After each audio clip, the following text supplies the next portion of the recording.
ব্রাহ্মণবাড়িয়া 2 আসনে স্বতন্ত্র প্রার্থী রুমিন ফারহানার প্রার্থিতা বাতিল করেছে নির্বাচন কমিশন। এর আগে ধমকানোর একটি ভিডিও সামাজিক যোগাযোগ মাধ্যমে ছড়িয়ে পড়ে। এ সময় রুমিন ফারহানার সাথে ম্যাজিস্ট্রেটের বাকবিতণ্ডা হয়। নির্বাচনী আচরণবিধি লঙ্ঘনের অভিযোগে ব্রাহ্মণবাড়িয়া 2 আসনের স্বতন্ত্র প্রার্থী ব্যারিস্টার রুমিন ফারহানার সমাবেশের আয়োজককে জরিমানা করাকে কেন্দ্র করে নির্বাহী ম্যাজিস্ট্রেটের সঙ্গে বাকবিতণ্ডায় জড়ানোর ঘটনা ঘটেছে। ব্যারিস্টার রুমিন ফারহানার বিরুদ্ধে কি শেষমেশ প্রশাসন খুব শক্ত অবস্থানে যাচ্ছে? বিশেষ কোনো ব্যবস্থা নেওয়া হচ্ছে তার বিরুদ্ধে? হ্যাঁ দর্শক, শেষমেশ বুঝি তীরে এসে তরি ডুবলো ব্যারিস্টার রুমিন ফারহানার। আচরণবিধির লঙ্ঘন করে দর্শক এবার নিজের মনোনয়ন নিয়ে কিন্তু টানাটানির মধ্যে পড়ে গিয়েছেন ব্যারিস্টার রুমিন ফারহানা। দর্শক, আপনারা দেখতেই পেয়েছেন ভিডিও শুরুতেই যে ভিডিও ক্লিপটিতে কিভাবে রুমিন ফারহানা আচরণবিধি লঙ্ঘন করছেন একজন ডিচির সঙ্গে, দর্শক নির্বাহী কর্মকর্তার সঙ্গে। আর যার প্রতিফল হিসেবে দর্শক এবার কিন্তু রুমিন ফারহানা এক কঠিন শাস্তি পাচ্ছেন। বিএনপি থেকে মনোনয়ন না পেলেও স্বতন্ত্র থেকে নির্বাচন করার ঘোষণা দিয়েছিল ব্যারিস্টার রুমিন ফারহানা, আর এবার কিন্তু সেটাও কিন্তু হারাচ্ছেন ব্যারিস্টার রুমিন ফারহানা। কারণ দর্শক, একজন নেতা বা নেত্রী হতে হলে তাকে কিন্তু ধৈর্য সহ্য সবকিছুই কিন্তু ধরতে হবে, আর তাহলেই কিন্তু একজন প্রকৃত পক্ষে নেতা অথবা নেত্রী হয়ে উঠবেন তিনি। আর যেমনটা দর্শক এই ব্যারিস্টার রুমিন ফারহানার মধ্যে যে নেই, সেটা কিন্তু আবারও প্রমাণিত হয়ে গেছে। সামান্য একটা কথাবার্তাকে কেন্দ্র করে দর্শক ব্যারিস্টার রুমিন ফারহানা একজন নির্বাহী কর্মকর্তার উপরে যে পরিমাণ চটেছিল দর্শক, তার প্রতিফল হিসেবে এবার কিন্তু সেই সর্বোচ্চ শাস্তিটুকুই পাচ্ছে ব্যারিস্টার রুমিন ফারহানা। যেমনটা কিন্তু দর্শক আপনারা ভিডিওর শুরুতে কিছুটা অংশবিশেষ দেখে বুঝতে পেরেছেন রুমিন ফারহানাকে কি শাস্তি দেওয়া হচ্ছে। তাই আপনাদের কাছে অনুরোধ থাকবে দর্শক, আমাদের আজকের এই সম্পূর্ণ গুরুত্বপূর্ণ নিউজটি একেবারে শেষ পর্যন্ত দেখবেন, তবেই কিন্তু এই গুরুত্বপূর্ণ নিউজটির বিস্তারিত আপনি ভালো করে বুঝতে পারবেন। সঙ্গে আরো জানতে পারবেন এই অপরাধের কারণে ব্যারিস্টার রুমিন ফারহানাকে কি শাস্তি দেওয়া হচ্ছে। তাই চলুন সম্মানিত প্রিয় দর্শক, কথা না বাড়িয়ে আপনাকে সেই গুরুত্বপূর্ণ নিউজটি আগে দেখিয়ে নিয়ে আসি। নির্বাচনী আচরণবিধি লঙ্ঘনের অভিযোগে ব্রাহ্মণবাড়িয়া 2 আসনের স্বতন্ত্র প্রার্থী ব্যারিস্টার রুমিন ফারহানার সমাবেশের আয়োজককে জরিমানা করাকে কেন্দ্র করে নির্বাহী ম্যাজিস্ট্রেটের সঙ্গে বাকবিতণ্ডায় জড়ানোর ঘটনা ঘটেছে। এ সময় রুমিন ফারহানার বক্তব্য ও আচরণ নিয়ে তৈরি হওয়া উত্তেজনাকর পরিস্থিতির একটি ভিডিও সামাজিক যোগাযোগ মাধ্যমে ছড়িয়ে পড়লে বিষয়টি নিয়ে ব্যাপক আলোচনা শুরু হয়। শনিবার বিকেলে সরাইল উপজেলার নোয়াগাঁও ইউনিয়নের ইসলামাবাদ এলাকায় এই ঘটনা ঘটে। স্বতন্ত্র প্রার্থী ব্যারিস্টার রুমিন ফারহানার সমাবেশের আয়োজক মোহাম্মদ জুয়েলকে 40,000 টাকা জরিমানা করেছেন নির্বাহী ম্যাজিস্ট্রেট শাহরিয়া হাসান খান। এ ঘটনায় ম্যাজিস্ট্রেটের উপর চড়াও হয়েছেন রুমিন ফারহানা। তিনি ম্যাজিস্ট্রেটকে বলেন, আমি রুমিন না বললে আপনি এখান থেকে বের হতে পারবেন না স্যার, মাথায় রাখেন। ভিডিওতে দেখা যায় নির্বাহী ম্যাজিস্ট্রেট শাহরিয়া হাসান খান আচরণবিধি ভঙ্গের বিষয়টি নিয়ে আলোচনা করতে গেলে রুমিন ফারহানা ক্ষুব্ধ হয়ে ওঠেন। রুমিন ফারহানা ম্যাজিস্ট্রেটকে বলেন, আমি শেষবারের মতো আপনাকে সতর্ক করে দিচ্ছি, আমি এ ধরনের কথা আর শুনতে চাই না। আপনি পারলে থামিয়ে দেন, আজ আমি ভদ্রতার সাথে কথা বলছি, পরবর্তীতে সেটা করব না। এ সময় তিনি বলেন, অন্যরা আপনাদের বৃদ্ধাঙ্গুলি দেখায়, খোঁজ নিয়ে দেখেন। তিনি আরো বলেন, যাদের কথায় এখন আপনারা চলছেন, শেখ হাসিনার সময় তারা কানে ধরে খাটের নিচে থাকতো। আমি রুমিন ফারহানা, আমার কোনো দল লাগে না। এই ঘটনার বিষয়ে রুমিন ফারহানা পরবর্তীতে গণমাধ্যমকে বলেন, আমি বক্তব্য দেওয়ার সময় স্টেজে ম্যাজিস্ট্রেট সাহেব বক্তব্য বন্ধ করে দেন এবং পুলিশকে নির্দেশ দেন আমার হ্যান্ড মাইক যে ধরে আছে তাকে গ্রেপ্তার করার জন্য। তখন বক্তব্য সংক্ষিপ্ত করে স্টেজ থেকে ম্যাজিস্ট্রেট সাহেবকে জিজ্ঞাসা করলে তিনি বললেন, আচরণবিধি লঙ্ঘন হচ্ছে, তবে কিভাবে লঙ্ঘন হচ্ছে, কি দিয়ে লঙ্ঘন হচ্ছে বলছেন না। পরে রুমিন ফারহানা রেগে গিয়ে বলেন, আমার প্রতিপক্ষ প্রতিনিয়ত মিটিং করে যাচ্ছে একটার পর একটা, কিন্তু আপনারা কি তার চোখে দেখেন না? রুমিন ফারহানা আরো বলেন, প্রশাসন অতিরিক্ত ঝুঁকে গেছে, প্রশাসন নিরপেক্ষ কাজ করছে না। আমি আশা করেছিলাম নিরপেক্ষ কাজ করবে, কিন্তু বিএনপির লোকেরা সমানে স্টেজ বানিয়ে অনুষ্ঠান করছে, 1 টাকা জরিমানা করেনি। আমি চিন্তা করছি আমি এটা নিয়ে সংবাদ সম্মেলন করব। এ বিষয়ে সহকারী কমিশনার ও নির্বাহী ম্যাজিস্ট্রেট শাহরিয়া হাসান খান বলেন, নির্বাচনী আচরণ বিধিমালা সকল প্রার্থী ও দলের জন্য সমানভাবে প্রযোজ্য। আমরা শুধুমাত্র আইন লঙ্ঘনের প্রমাণ পেয়েই প্রয়োজনীয় ব্যবস্থা নিয়েছি। আমাদের কাজ সম্পূর্ণরূপে আইন ও বিধিমালা দ্বারা পরিচালিত। ব্যারিস্টার রুমিন ফারহানার বিরুদ্ধে কি শেষমেশ প্রশাসন খুব শক্ত অবস্থানে যাচ্ছে? বিশেষ কোনো ব্যবস্থা নেওয়া হচ্ছে তার বিরুদ্ধে? এখন এই প্রশ্নটি অনেকেরই মধ্যে সৃষ্টি হয়েছে, কারণ একটি ভিডিও গত শনিবার বেশ ভাইরাল হয়ে ওঠে রুমিন ফারহানার। আপনারা অনেকেই দেখেছেন যে ভিডিওতে আমরা দেখেছি যে একজন ম্যাজিস্ট্রেটকে রুমিন ফারহানার আঙুল উঁচিয়ে বেশ কড়া কড়া কথা বলছেন, এবং সেই ঘটনার বিরুদ্ধে ব্রাহ্মণবাড়িয়া 2 আসনের স্বতন্ত্র প্রার্থী ব্যারিস্টার রুমিন ফারহানার বিরুদ্ধে নির্বাচনী আচরণবিধি লঙ্ঘনের অভিযোগ তো আনা হয়েছেই, পাশাপাশি মব সৃষ্টির অভিযোগ করা হয়েছে।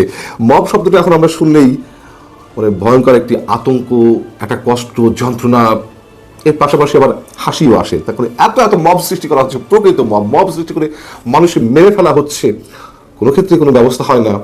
আবার কোনো কোনো জায়গায় মবটাকে যা হয়নি সেটিকে এই মব হিসেবে উল্লেখ করে চালিয়ে দেওয়া হচ্ছে। যাই হোক, সেই ম্যাজিস্ট্রেটের পক্ষে সহকারী রিটার্নিং অফিসার এবং সরাইল উপজেলা নির্বাহী অফিসার মোহাম্মদ আবু বকর সরকার স্বাক্ষরিত একটি চিঠিতে গুরুতর অভিযোগ জানানো হয়েছে।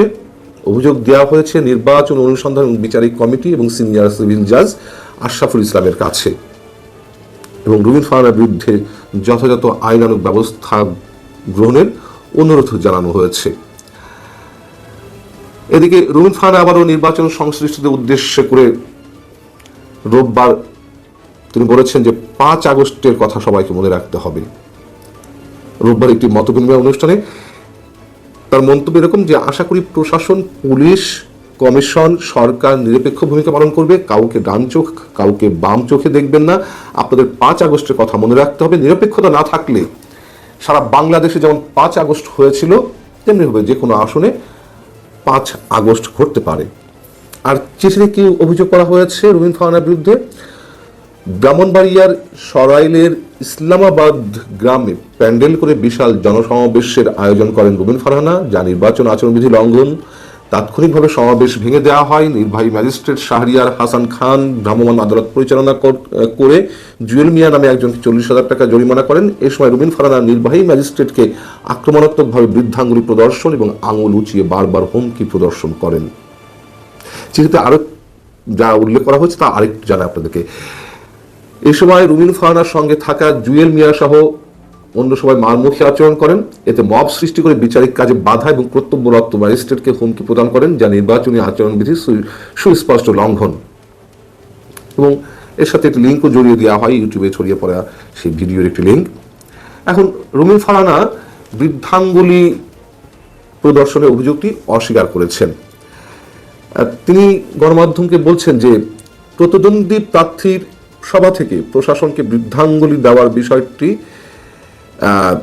বলতে গিয়ে আমি আঙুল উঁচু করেছি বা এরকম দেখিয়েছি আর কি। আশা করি প্রশাসন কারো পক্ষ নেবে না। এখন যদি বাস্তবতা, রুমিন ফারহানার ওই ভিডিওটি দেখে হয়তো অনেকেরই খারাপ লেগেছে, বাস্তবতা আমারও খানিক খারাপ লেগেছে। এক ধরনের হুমকিও ছিল, হয়তো সত্য যেভাবে ভিডিওতে দেখা গেছে, কিন্তু সেই হুমকি কি ধরনের? তিনি 5 আগস্টের আগেকার সময়ের কথা মনে করতে বলেছেন সবাইকে। তো রুমিন ফারহানার বিষয়টা আমি আবারও বলি, হয়তো অনেকে খারাপ লাগতে পারে, তিনি মেজাজ হারিয়ে ফেলেছিলেন এবং মেজাজ হারানোর জায়গা থেকে হয়তো তিনি ওই ধরনের মন্তব্য করেছেন। কিন্তু প্রশাসন যে কারো কারো ক্ষেত্রে অতি নিরপেক্ষতার ভাব দেখাচ্ছে, আবার কারো কারো ক্ষেত্রে একেবারে উদার ভাব দেখাচ্ছে, শাক দিয়ে মাছ ঢাকার মতন অনেক কথাবার্তা আমাদেরকে শুনতে হচ্ছে, সেগুলোকে তাহলে কি দিয়ে বিচার করব? এই যে কথিত নির্বাচন, আমি এখনো পর্যন্ত এটাকে কথিত নির্বাচন বলবো, আদৌ নির্বাচন হয় কিনা আমরা জানি না। তারপরেও এই নির্বাচনকে কেন্দ্র করে তো এর মধ্যে কম ঘটনা ঘটেনি, অনেক বড় বড় ঘটনা। পোস্টাল ব্যালট পেপার বিশেষ একটি দলের লোকজন নিয়ন্ত্রণ করছে। প্রবাসে পোস্টাল ব্যালট পেপার যার তার হাতে চলে গেছে এবং বিশেষ কায়দায় সেগুলো বিশেষ বিশেষ ব্যক্তির হাতে পৌঁছে দেওয়া হচ্ছে, এরকম অভিযোগ তো আনা হয়েছে। বিএনপির পক্ষ থেকে এই অভিযোগ আনা হয়েছে, নির্বাচন কমিশনের কাছে তারা এই অভিযোগ জানিয়েছে। ছাত্রদল এই অভিযোগ সহ আরো বেশ কয়েকটি অভিযোগের নির্বাচন কমিশন অফিস ঘেরাও করে রাখে, অবরুদ্ধ করে রাখে। কিন্তু কাদের কাজ কি হচ্ছে? এবং প্রার্থিতা নিয়ে প্রার্থিতা টিকে থাকলো কি থাকলো না, প্রার্থিতা বাতিলের বিষয় নিয়ে অনেক ধরনের গুরুতর অভিযোগ উঠেছে। কোনো কোনো জায়গায় মব সৃষ্টি করে প্রার্থিতা বাতিল করতে বাধ্য করা হয়েছে। কই সেসব ক্ষেত্রে তো আমরা কিছু দেখিনি কোনো ডাইরেক্ট অ্যাকশন নিতে। আমি রুমিন ফারহানার পক্ষে কিছু বলছি না, তার পক্ষে উকালিত করাও কিছু নেই, কিন্তু রুমিন ফারহানা যে অভিযোগগুলো করেছেন সেগুলো কি একেবারে অবান্তর কিছু? এই যে নির্বাচন অনুষ্ঠিত হতে যাচ্ছে, এটিকে প্রধান উপদেষ্টা ডক্টর মোহাম্মদ ইউনূস সাহেব বারবার বলেন যে ঐতিহাসিক নির্বাচন, ঐতিহাসিক নির্বাচন। কি ইতিহাস নির্মাণ করছেন তিনি এই নির্বাচনকে কেন্দ্র করে? এবং যত ধরনের সার্কাস দেখা যাচ্ছে এর আগে তো আর কোনো নির্বাচনে এমনটা আমরা দেখিনি। মানে সরকারি পর্যায়ে সার্কাস, নির্বাচনে আছে আর 25-26 দিন, তখন উপদেষ্টাদের বিমানের পরিচালনা পর্ষদের সভা মানে সদস্য তো করাই হয়। যে নির্বাচন কমিশনের ধ্যান জ্ঞান একেবারে থাকার কথা নির্বাচনী কর্মকাণ্ডকে ঘিরে, সেই নির্বাচন কমিশনের সচিবকে বিমানের পরিচালনা পরিষদের সদস্য করা হয়। বুঝুন কি ধরনের ঐতিহাসিক নির্বাচন অনুষ্ঠিত হতে যাচ্ছে, অথবা কতটুকু গুরুত্ব সরকারের কাছে, নির্বাচন কমিশনের কাছে এই নির্বাচন বিষয়ে। সেখানে হয়তো আমি আবারও বলি, খারাপ লেগেছে অনেকের, কিন্তু সেটিকে কেন্দ্র করে যদি সত্যি কোনো ধরনের অনাকাঙ্ক্ষিত এবং খুব শক্ত অবস্থান প্রশাসনকে নিতে হয়, সেটিও নিশ্চয়ই আরো বিতর্কিত একটি কাজ। হ্যাঁ, সম্মানিত প্রিয় দর্শক, আপনারা কিন্তু সেই 5 তারিখের পর থেকেই কিন্তু দেখতে পাচ্ছেন, অর্থাৎ হাসিনা পালানোর পর থেকেই কিন্তু দেখতে পাচ্ছেন এই রুমিন ফারহানার আচরণবিধি দর্শক একেবারে লঙ্ঘনের মধ্যে পড়ে গিয়েছে। যেখানে সেখানে কিন্তু অনেক বিতর্কিত মন্তব্য করে অনেকবারই কিন্তু আলোচনায় এসেছেন। তবে সর্বশেষ দর্শক, বিএনপি থেকে তাকে মনোনয়ন দেওয়া হয়নি এবং দল থেকেও কিন্তু তাকে বহিষ্কার করা হয়েছিল। আর তার সুবাদে কিন্তু দর্শক সে কিন্তু স্বতন্ত্র থেকে নির্বাচন করতে দাঁড়িয়ে গিয়েছিল ব্রাহ্মণবাড়িয়ার 2 আসন, অর্থাৎ তার নিজের আসন থেকে, যেখানে তার পিতৃস্থল আর কি। আর সে নির্বাচনে দাঁড়ানোর পর থেকে দর্শক একের পর এক কিন্তু আগ্রাসী ভূমিকা পালন করে যাচ্ছে। যেখানে কিন্তু বিএনপি তাকে বহিষ্কার করার পর থেকেই কিন্তু বিএনপির বিরুদ্ধেও কিন্তু দর্শক বেশ কিছু বিতর্কিত মন্তব্য দিয়ে কিন্তু সে বেশ কয়েকবার কিন্তু আলোচনায় এসেছে। তবে সর্বশেষ দর্শক, একটি অনুষ্ঠানে যাওয়ার পর, অর্থাৎ তার একটা সভা সমাবেশে যাওয়ার পর, সেখানে কিন্তু একজন ডিসি অর্থাৎ নির্বাহী কর্মকর্তার সঙ্গে দর্শক বিরূপ মন্তব্য করে কিন্তু এবং বাকবিতণ্ডার মধ্যে জড়িয়ে কিন্তু দর্শক আরেকবার কিন্তু আলোচনা চলে এসেছেন। যার ফলে কিন্তু দর্শক দেশের সর্বস্তরের জনগণ কিন্তু এই রুমিন ফারহানার উপর কিন্তু এই মুহূর্তে একেবারে ধিক্কার জানাচ্ছে, অর্থাৎ তার সর্বোচ্চ শাস্তি চাচ্ছে। কিন্তু সম্মানিত দর্শক, আপনিও তো সামনের এই ভিডিওগুলি দেখতে পেয়েছেন, আপনার কি মনে হয় রুমিন ফারহানা কি এটা অন্যায় করেনি? অবশ্যই আপনার মূল্যবান মতামতটুকু দর্শক আমাদের কমেন্ট বক্সে লিখে যাবেন, কারণ আপনাদের মন্তব্যটুকু দর্শক আমাদেরকে এতটাই অনুপ্রাণিত করবে যে পরবর্তীতে আরো গুরুত্বপূর্ণ নিউজ আপডেটগুলি আমরা আপনাদের সামনে তুলে ধরতে আগ্রহী হব। আজ এ পর্যন্তই, ভালো থাকবেন সকলে, আশা করি। খোদা হাফেজ।